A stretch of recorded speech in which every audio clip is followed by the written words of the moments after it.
When Jerome Powell walked into that conference room on October 15th, 2025, he knew something had fundamentally shifted in the global financial system.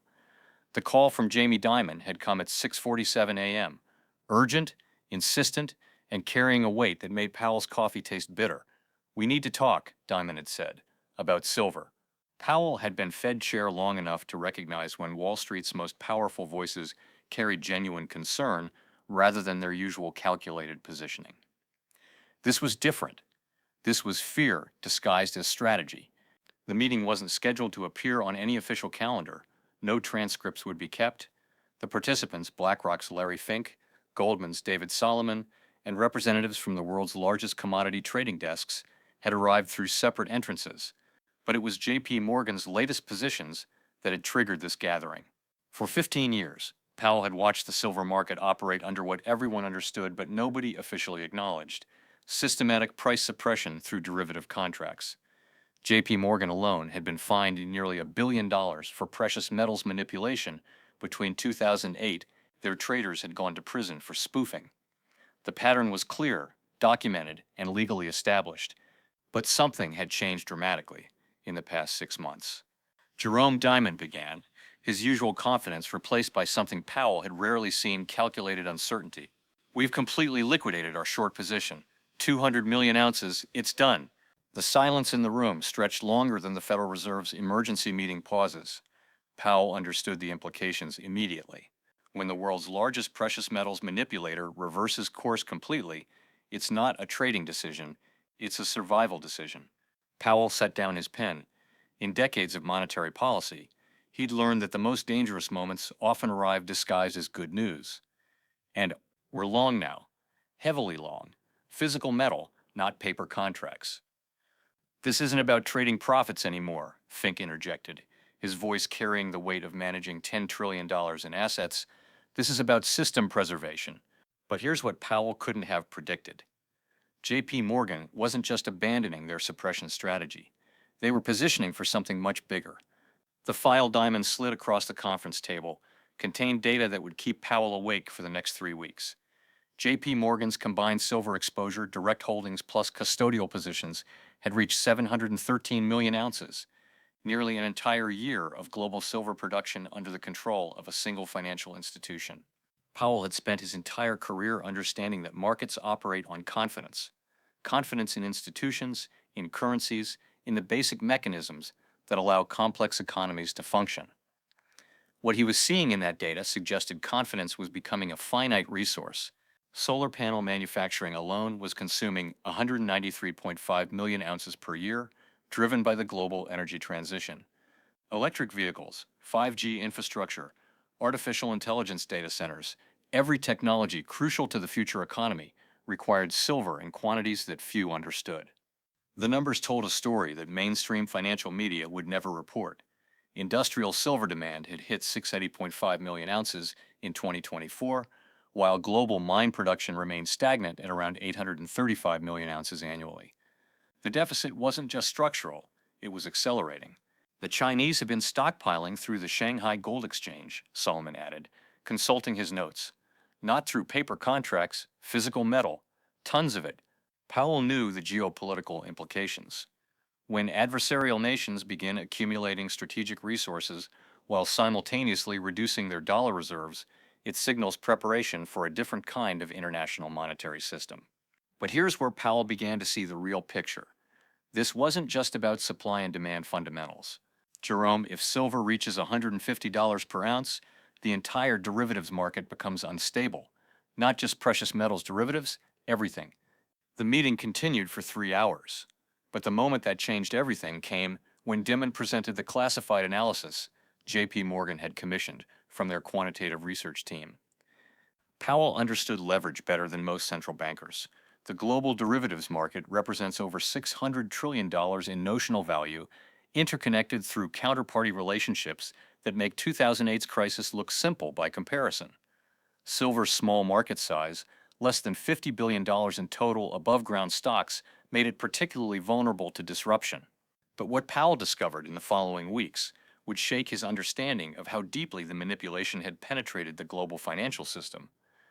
When small markets experience massive price moves, margin calls cascade through the entire financial system, and margin calls force liquidation sales in assets that have nothing to do with the original trade. As the meeting concluded, Powell made a decision that would define his legacy as Fed chair. Instead of trying to maintain the old system of price suppression, he would prepare for its inevitable collapse. The Federal Reserve's own gold and silver reserves hadn't been audited by independent parties in over 15 years. The certificates and paper claims that represented America's precious metals holdings were stored in Fort Knox and Federal Reserve bank vaults that few officials had actually visited. America's silver reserves, officially listed at 8,000 ounces, were essentially non-existent compared to the country's strategic needs. For perspective, a single iPhone requires approximately 0.35 grams of silver. The United States imports over 150 million smartphones annually, representing more silver consumption in consumer electronics alone than the government's entire official reserves.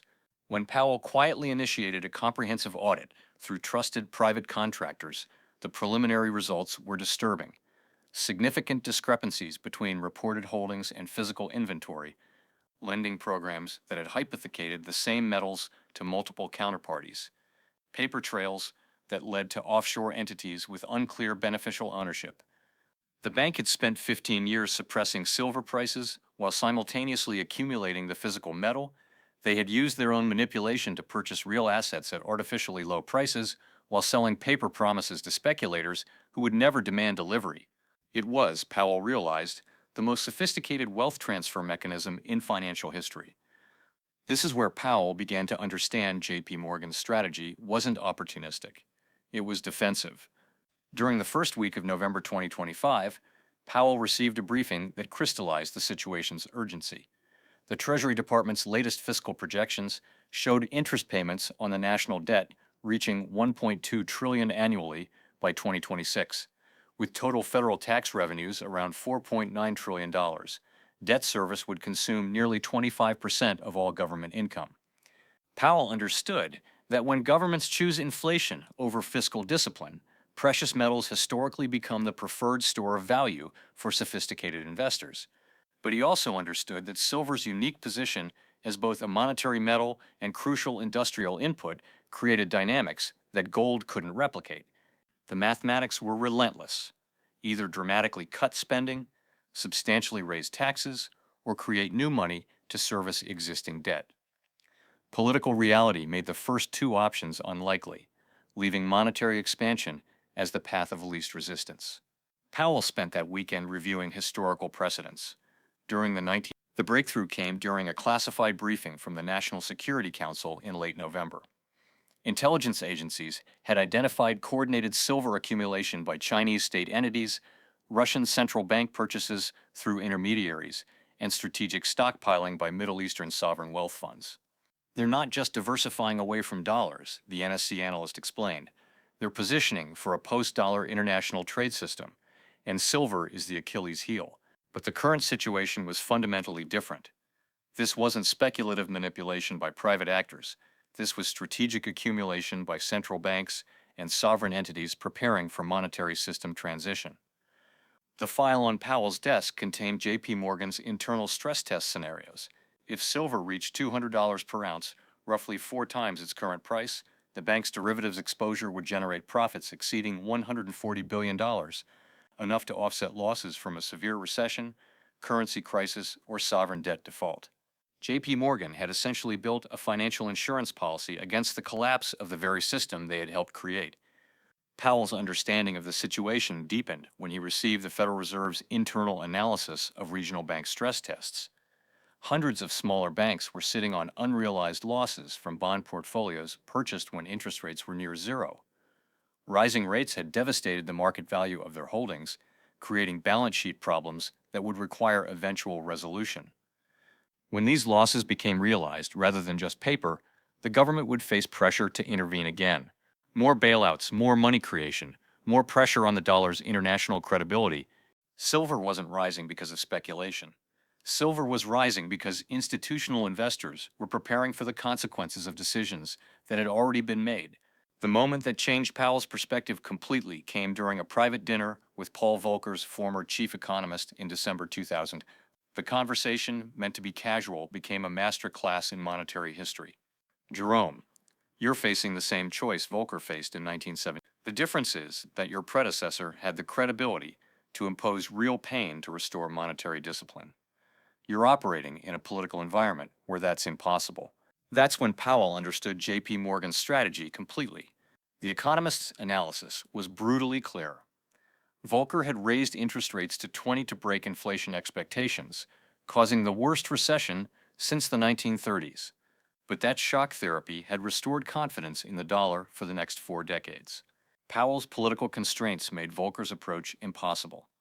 Social media, political polarization, and economic inequality created an environment where the medicine required to cure monetary instability was more dangerous than the disease.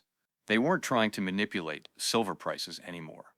They were preparing for the monetary reset that mathematical inevitability would eventually force.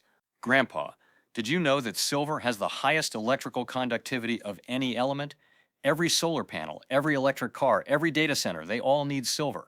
And unlike oil or copper, there's no real substitute. The final piece of the puzzle came from an unexpected source. Powell's grandson, a computer science student at MIT, had been researching blockchain applications for commodity trading. During a family dinner, he mentioned something that stopped Powell mid-conversation. This wasn't just about monetary policy anymore. This was about economic survival in a world transitioning to new energy systems and digital infrastructure. Powell realized that industrial demand for silver wasn't just growing, it was becoming essential for the technologies that would define the next economy.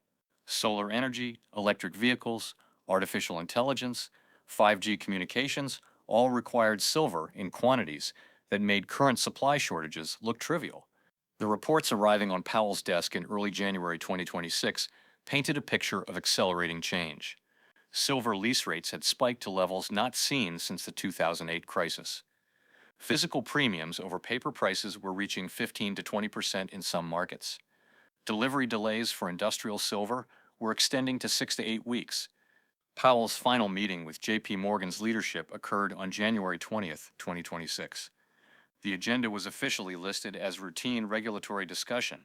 The reality was far more consequential. Most significantly, China had implemented export restrictions on silver, officially citing environmental concerns, but effectively limiting supply to international markets. When the world's largest silver refiner restricts exports, global pricing dynamics change overnight. We're not trying to corner the market, Dimon explained. We're trying to survive what happens when everyone else realizes what we already know.